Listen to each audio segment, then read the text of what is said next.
Florence, 1938, Pittsburgh, Pennsylvania. Let's go back there. Talk to me when you were just a little girl. What was life like?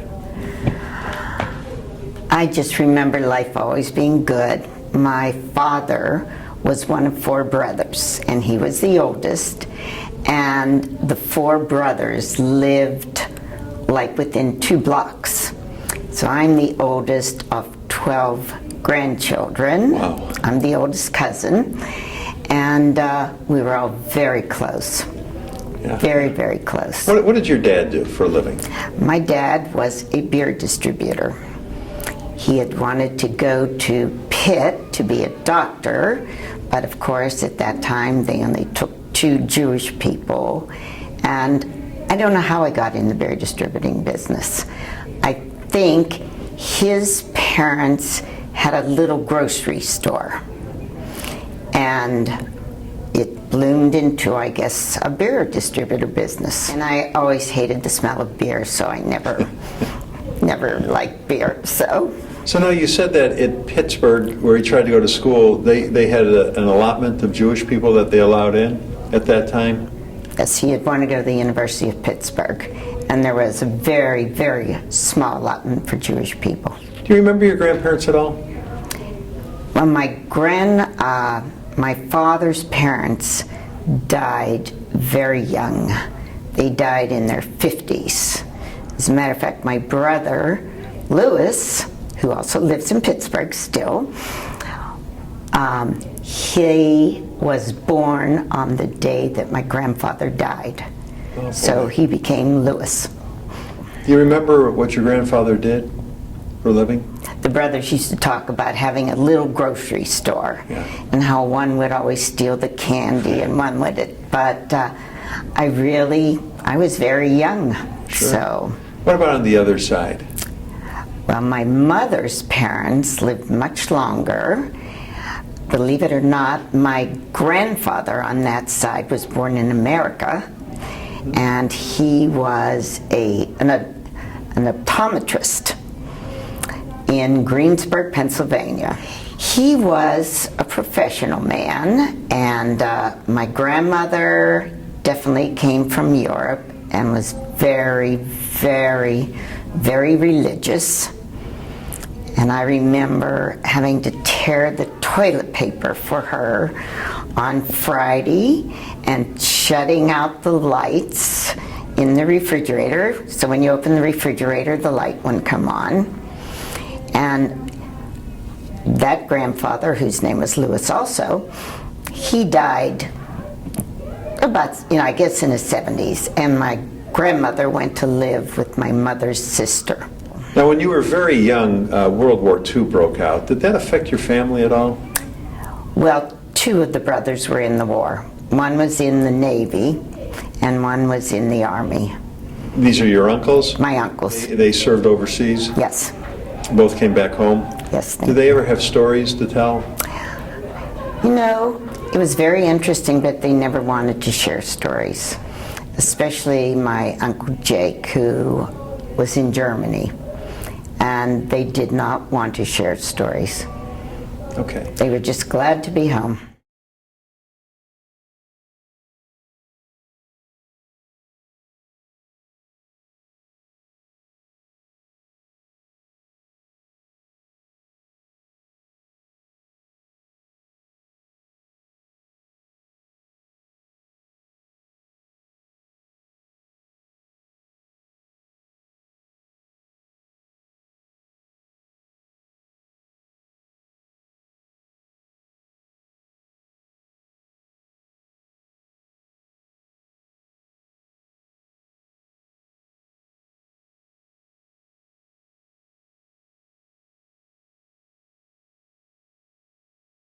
What did you guys do for fun? We did have a lot of fun. We had a girls' sorority, and the boys had AZA, and my father actually was a hoo-ha in B'nai B'rith, and I hated BBG, and so he put my name down, and once a year I had to go to a meeting. But you know, life was easy. yeah. We had fun. So what is it in high school, enough time has passed so you could tell us that you would do that your parents never knew you were doing? I can't even tell you what a rebel I was. We stole a car at my friend's house, and I told them I could drive, and it was, everything's a hill there. And I'm pulling this car out, and the neighbor found us. We were up on top of a roof. It was just the girls. We just had... What did you do with the stolen car? Well, the neighbor saw it, and she came running out, and we had to put the car back in the garage. The parents were out of town, and, they were leaving their precious daughters together. And what possessed you guys to decide, we're going to steal a car now? Well, there it was in the garage, so why not take it out? Whose car was it? It was Mr. Grummet's, and her Myrna Grummet was an old friend of mine.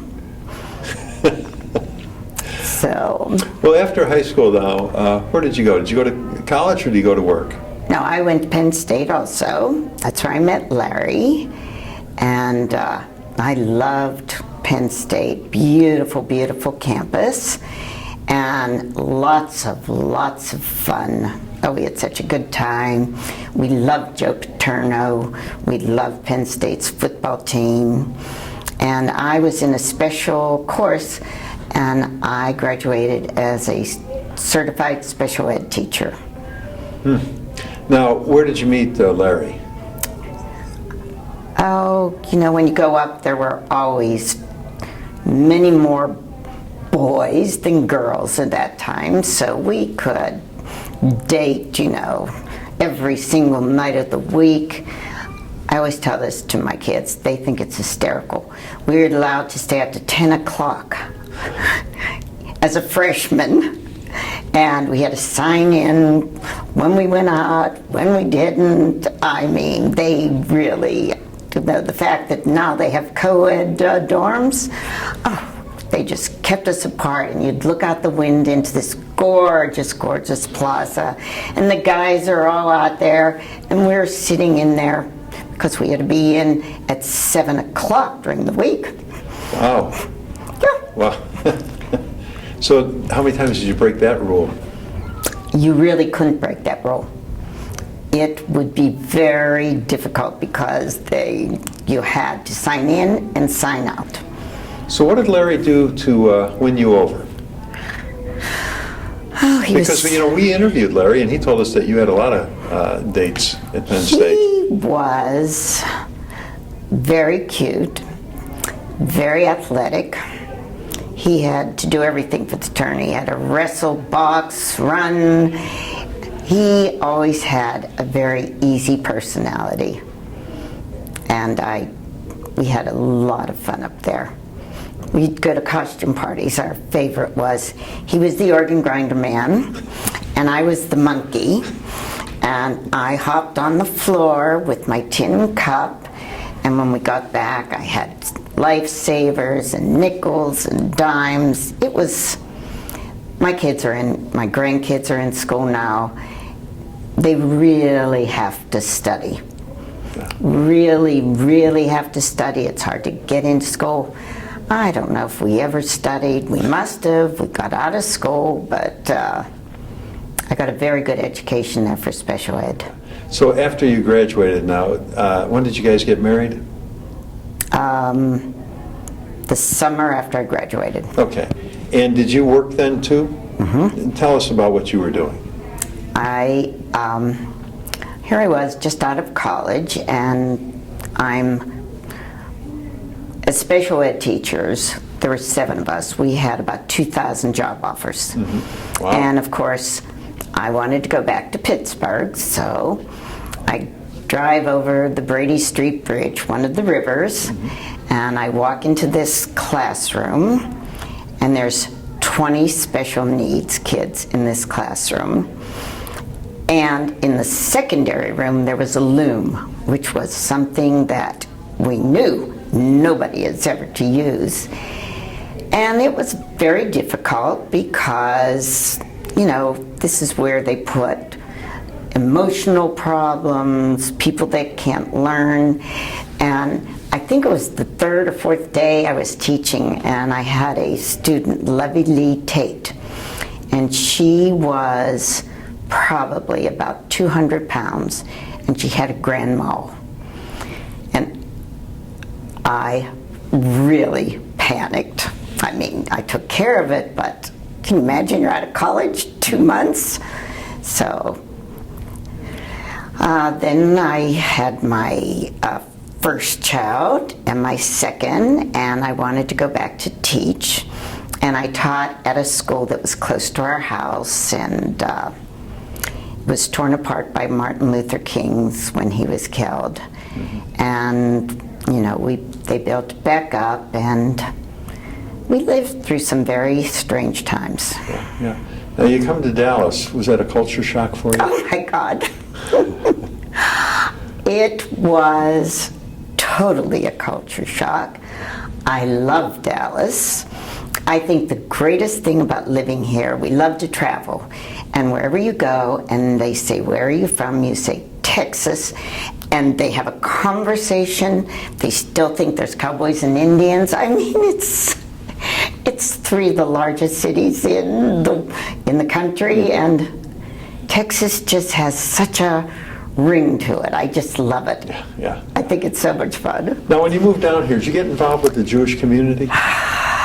Well, yes. I mean, it took a little time because it was, you know, here we were living in this combine almost, brothers and sisters, and my father decided to go to Florida, so everybody decided they were moving out of Pittsburgh. And Cheryl, my daughter, she had a very difficult time. She didn't understand why they all had horses. I mean, they only saw a horse in the zoo. And Jeffrey, because I was this wide-eyed liberal, they had started a school in a public area, public education, where they brought the kids in, bussed them in, and it was open classrooms. It was not a good experience. And so then I bring them to Dallas, and they're sitting with their hands folded, and he always taught too much anyhow. And I was at the school 2 hours. After first day, he was sitting next to the teacher, because, you know, they used to get up and walk around and do what they wanted, so it was an interesting. Now, were the kids young enough to adjust easily, or did they have... No, I think Cheryl had a harder time, but, you know, Jeffrey, I hope he never hears this, because I say it was second grade, he says it's first grade. We've never, and can never win an argument with him anyhow. And Cheryl had a harder time because she was and still is very Jewish, and there really were no Jewish people where we lived. We were off a meandering way, and that was hard for her. Now, talk to me about what you finally got involved in the Jewish community. Well, I guess I first got involved at Federation, and it was very interesting because at that time everything was done by the Dallasites, and really, you know, we were far north at the time, which was past Beltline, and it wasn't easy for an outsider to come in. And my friend Susan and I, we just wiggled our way in, and then, you know, everything changed here. And I had always believed in Federation. My father was a hoo-ha in Federation, and so. Now, you know, you mentioned the Martin Luther King assassination that affected you. It's a very turbulent time in the 60s in this country. Did all of it affect you with the protesting, the Vietnam War? Both Kennedy brothers were assassinated during that time. How did all of that affect you? Well, the Martin Luther King affected me personally since they tore my classroom down. I was in huts, The school was down there, and the special ed was up on the Right. hill, and we were in a black area. I had all black students and loved them. And the Kennedys just, I was heartbroken. I have a son that works in New York, and I was going to Melton at the time, here at the J. And so you see it, you cannot comprehend what you're seeing. So I get dressed, and I drive to the J for my class, and there's like 6 or 7 of us here, and we're looking at each other. What are we doing here? And we got back in our cars and went home, and I knew Jeffrey wasn't in the commercial, down in that commercial financial district, but I knew that he took things down there till we got a hold of him. It was terrible, terrible, and his wife, she was a beauty editor, and she was on a high floor until they got out and ran home, and there were terrible stories, friends who died, that whole, it's a Jewish firm that was on the top floor. There were so many friends of theirs, and nobody to this day really knows why. Was there an invention that came along in your lifetime that you went, wow, how did we ever get along without The that? iPhone. Oh. The iPhone runs everybody's life. My boys come over for dinner. They have to put their iPhones on a desk and not touch it. Yeah. Otherwise, they sit underneath smiling at you and clicking their iPhones. So I think that's the biggest, I guess, TV and all of that. Now, today we're celebrating 50 years of the Beatles, 50 years of Bob Dylan, 50 years of the Rolling Stones. When you were a kid, who was the music that you liked? Oh, the Four Seasons, and they were all, groups. And I think the music was, we understood what it said, and it's different.